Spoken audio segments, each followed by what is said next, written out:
قرآن كريم محفوظ والمؤمن اللي يفوز يشفع له في البلوى. اعوذ باللہ من الشیطان الرجیم. بسم اللہ الرحمن الرحیم. نالج فیکٹری کے دوستو السلام علیکم. ناظرین اکرام، قرآن پاک میں اللہ تعالیٰ کا ارشاد ہے، کیا یہ لوگ اونٹوں کو نہیں دیکھتے کہ انہیں کیسے پیدا کیا گیا، اور آسمان کو کیسے بلند کیا، اور پہاڑوں کو کہ انہیں کس طرح گاڑا گیا، اور زمین کو کیسے بچھایا گیا.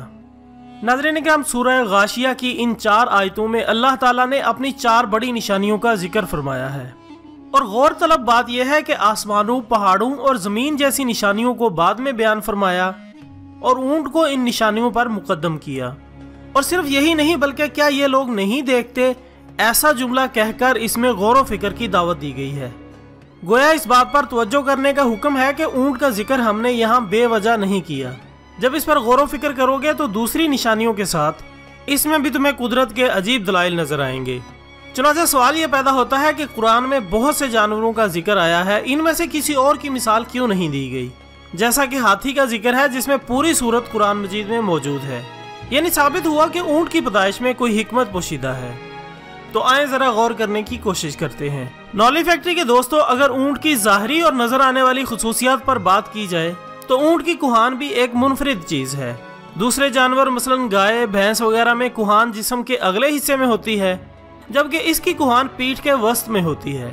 اونٹوں کی بہت سی قسمیں ہیں، مثلا بعض اونٹ 2 کوہان والے ہوتے ہیں جو اونٹ کو صحرائی علاقوں میں دوسرے جانوروں کے مقابلے میں زیادہ ایکٹیو اور زندہ رکھنے میں معاون ثابت ہوتے ہیں. صحراؤں میں گرم ترین موسم میں کام کرنا اونٹوں کی خاص پہچان ہے.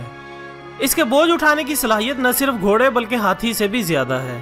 جسمانی وزن کے لحاظ سے بوجھ اٹھانے کی صلاحیت میں کوئی دوسرا حیوان ان کا مقابلہ نہیں کر سکتا. چنانچہ اگر ہاتھی کا وزن 2900 کلو گرام ہے تو یہ زیادہ سے زیادہ 580 کلو گرام وزن اٹھا سکتا ہے. اسی طرح اگر گھوڑا 350 کلو گرام وزنی ہے تو یہ صرف 55 کلو وزن اٹھا سکتا ہے، اور یہ اس کے وزن کا 40% ہے. بختیاری اونٹ عام اونٹوں کی نسبت زیادہ بڑا اور وزنی ہوتا ہے اور وہ 250 کلو گرام وزن اٹھا سکتا ہے. دوستو، باربرداری کے سلسلے میں بھی اونٹ کی یہ ایک خاصیت صاف نظر آتی ہے کہ وہ دوسرے جانور جو باربرداری کے لیے استعمال ہوتے ہیں، مثلا گائے، بھینس وغیرہ، ان پر آپ صرف اس وقت بوجھ لاد سکتے ہیں جب وہ کھڑے ہوتے ہیں. بیٹھنے کی حالت میں ان پر نہ تو سوار ہوا جا سکتا ہے اور نہ ہی بوجھ لادا جا سکتا ہے، جبکہ اونٹ پر آپ بیٹھنے کی حالت میں بھی بوجھ لاد سکتے ہیں. خواتین حضرات، اس کے علاوہ آپ نے اکثر دیکھا ہوگا کہ دوسرے چوپائے، گائے، بھینس، بکری وغیرہ جب چلتے ہیں تو جب ان کی اگلی دائیں ٹانگ اٹھتی ہے تو اسی وقت ان کی پچھلی بائیں ٹانگ اٹھتی ہے. اس طرح ان کا توازن اگلی بائیں اور پچھلی دائیں ٹانگ کی مدد سے قائم رہتا ہے. اونٹ اس معاملے میں بھی منفرد ہے، اس کی اگلی اور پچھلی ٹانگیں بیک وقت ایک ہی طرف اٹھتی ہیں. اس کے علاوہ گائے، بھینس وغیرہ جسم کی پچھلی جانب ٹانگیں زیادہ طاقت سے چلا سکتے ہیں، آگے کی طرف یہ جانور اتنی طاقت سے ٹانگ نہیں چلا سکتے.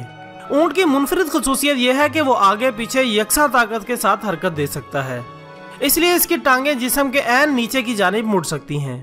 جب وہ بیٹھتا ہے تو اس کا جسم زمین سے تھوڑا اٹھا ہوا رہتا ہے اور سیدھا ہوتا ہے، جبکہ گائے، بھینس وغیرہ کروٹ پر بیٹھتے ہیں اور سیدھے نہیں بیٹھ سکتے. سوال یہ ہے کہ یہ سب تفصیلات اپنی جگہ درست، مگر ان کی وجہ کیا ہے؟ آخر اونٹ کی تخلیق میں ایسی کیا خاص بات ہے کہ اس کا ذکر قرآن پاک میں ہوا ہے؟ کیا یہ لوگ اونٹوں کو نہیں دیکھتے کہ انہیں کیسے پیدا کیا گیا؟ ناظرین اکرام، اس کا جواب کچھ یوں ہے کہ اونٹ کی یہ انفرادی خصوصیت، یعنی اس کی بقائے حیات بغیر کچھ کھائے پیے طویل عرصہ تک انسان کی خدمت کرنے میں خاص کردار ادا کرتی ہے، جس کی بہت سی مثالیں سامنے آ رہی ہیں.